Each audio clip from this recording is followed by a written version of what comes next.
Today we talk about how can you disable this sign or know how you can do that on your Meho app. So you just follow this ways, then it's going to work with you. All you have to do inverse.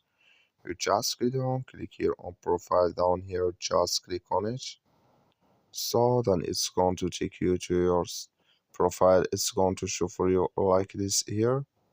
So then you click here on additional settings. You just click on it here.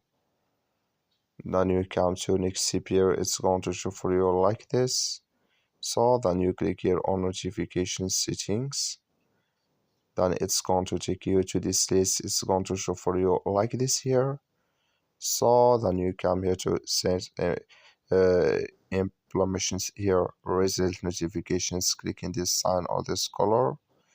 Like you saw, then you click on turn off. Like you see color, it's gone. That's mean it's disabled with us now.